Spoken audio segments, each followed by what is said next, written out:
78-asis prestižinis kino renginys Žydrojoje pakrantėje Kanuose, kurio pagrindiniai žiūri vadovavo Juliette Binoche, šiemet rodos nieko ypatingai neišsiskyrė. Plati filmų geografija, įvairios temos, kurios rodos dar taip neseniai kaustė pasaulio dėmesį, o šiandien jau kaip istorija atgyja filmuose. Nuo prancūziškų geltonųjų liemenių iki pandemijos ir niekaip nesibaigiančių karų. Kanai kaip visada socialiai jautrus ir aktyviai politiški.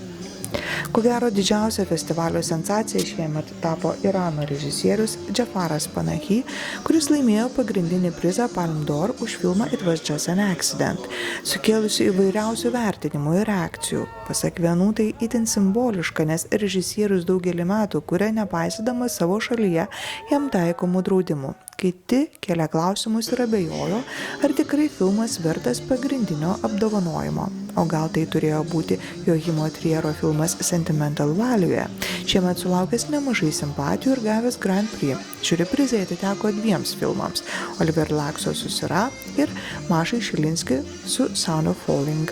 Nadia Emelytė filme The Little Sister buvo pripažinta geriausia aktorė, Wagner Morai iš The Secret Agent geriausiu aktoriumi. Festivalio metu ypatingas dėmesys skirtas kino legendai Robertui De Niro. Jam įteiktas garbės auksinės palmės apdovanojimas. Žvaigždžių būrį į festivalį atvežė ir režisierius Spike'as Lee, kadaise pats buvęs komisijos pirmininku. Šiemet Kanuose įvyko jo filmo Highest to Lowest premjera.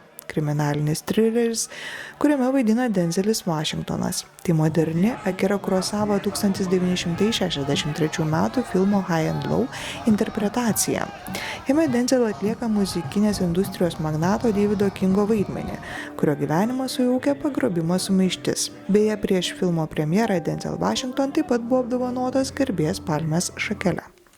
Šiemet Kanuose netrūko pasaulinių muzikos žvaigždžių, taip pat panirusių į kiną.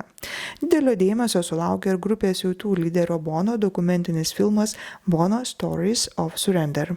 Tai dokumentinis filmas, kuriame Bono atlieka solo spektaklį paremta jo knyga. Pirmą jis pasakoja savo asmeninę istoriją. Ant raudonojo kilimo Bono pasirodė kartu su Ukrainos karininkais, o po peržiūros viešai padėkojo Ukrainos ginkluotosioms pajėgoms ir pasakė: ačiū, ačiū, šlovė Ukrainai. Tačiau šiemet netrūko ir netikėtumų. Vieną vakarą festivalį sudrebino diversija, dingo elektra ir visa Croisette pakrantė kelioms minutėms nugrimzdo į tamsą. Nors situacija greitai buvo suvaldyta, šis incidentas tapo viena labiausiai aptarinėtų festivalio akimirkų.